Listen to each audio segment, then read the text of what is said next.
Halo, shalom saudara. Kita kembali berjumpa dalam program ringkasan Sekolah Sahabat Harian dari channel YouTube Gereja Masih Advent dari ke-7 Jemaat Yosodipuro. Dan kita tiba pada pelajaran hari ini, hari Rabu, di pelajaran kedua dari triwulan yang kedua tahun 2025. Dan judul pelajaran di hari Rabu adalah berurusan dengan kematian. Kita berdoa terlebih dahulu. Bapa di surga, kami bersyukur kepadamu, oleh karena kebaikan-Mu saja kami boleh terus mendapat kesempatan mempelajari firman-Mu. Biarlah firman-Mu boleh kami pelajari dengan tuntunan daripada Roh Kudus-Mu. Terima kasih Bapa, dalam nama Tuhan Yesus kami berdoa. Amin. Baik, saat kita bicara mengenai kematian, kapankah pertama kali Alkitab menyinggung mengenai kematian? Kalau saudara masih ingat saat Tuhan memberi perintah kepada Adam mengenai buah pengetahuan baik dan jahat, maka di sana pertama kali itulah amaran atau Alkitab menyatakan mengenai kematian. Dalam Kejadian 2 ayat 16 dan 17, Alkitab mengatakan, lalu Tuhan Allah memberi perintah kepada manusia, semua pohon dalam taman ini boleh kamu makan buahnya dengan bebas, tetapi pohon pengetahuan tentang yang baik dan yang jahat janganlah kau makan buahnya, sebab pada hari engkau memakannya pastilah engkau mati.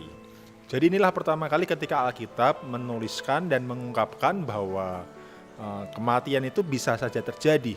Meskipun pada saat itu, hingga saat Tuhan mengucapkan ini, kematian belum ada. Tapi Tuhan mengamarkan, hati-hati. Bila mana salah membuat pilihan, maka kematian bisa mengintai. Dalam hal inilah ketika Adam diingatkan untuk tidak memakan buah pengetahuan baik dan jahat. Karena ketika itu dimakan, pada akhirnya kematian menjadi bagian dari kehidupan manusia. Saudara, kalau ada yang mengatakan bahwa kematian adalah bagian dari kehidupan, sebenarnya itu tidaklah sepenuhnya benar.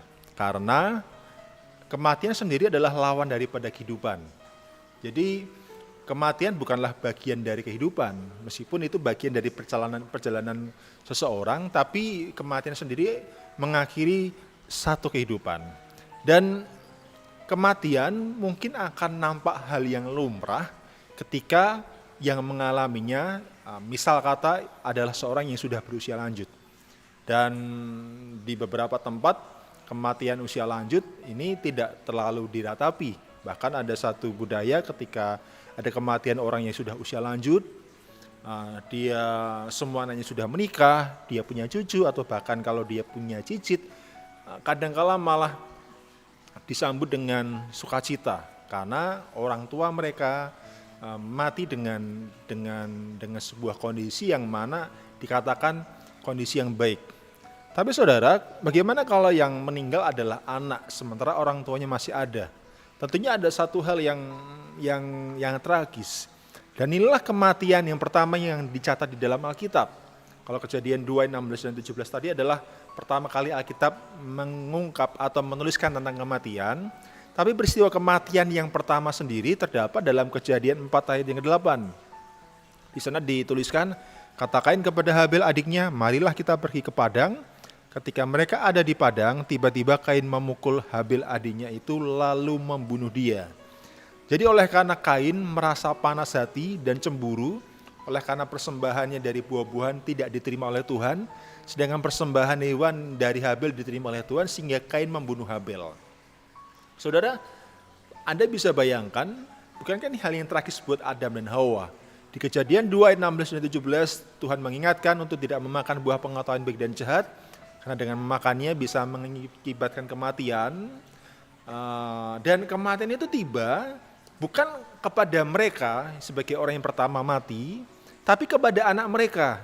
Dan yang membunuh juga adalah anak mereka yang lain, anak mereka yang lebih tua. Kita bisa bayangkan ini satu kematian yang tragis. Bukan orang yang usia lanjut dan kondisi fisik lemah yang mati ini bisa dikatakan kematian yang alamiah, yang tinggal menunggu waktunya, tapi kematian oleh karena sebuah kejahatan, oleh sebuah pembunuhan. Dan ini tentunya satu hal yang mendukakan sekali buat Adam dan Hawa. Tapi saudara, bagaimana Adam dan Hawa melihat anaknya mati, ini satu gambaran bahwa Bapa rela mengorbankan Yesus putranya dan dia mati di kayu salib. Jadi pikirkanlah tentang Yesus juga. Orang benar yang dibunuh oleh orang yang tidak benar. Sehingga pertanyaannya adalah, adakah satu kematian yang lebih tidak adil daripada kematian Kristus? Jadi kalau kita lihat seorang yang kejam dibunuh, sekarang berita di TV, di media sosial, itu hampir tiap hari muncul seseorang yang dibunuh dengan cara yang keji. Tapi kalau kita lihat kematian Yesus, kita patut bertanya, adakah kematian yang lebih kejam daripada kematian Kristus? Atau adakah kematian yang lebih tidak adil daripada kematian Kristus? Dia mati bukan karena kesalahannya seperti Habel. Dan dia mati adalah menanggung dosa seluruh dunia. Tapi saudara, di balik kematian Kristus, kita tahu di sana kemudian muncul satu pengharapan.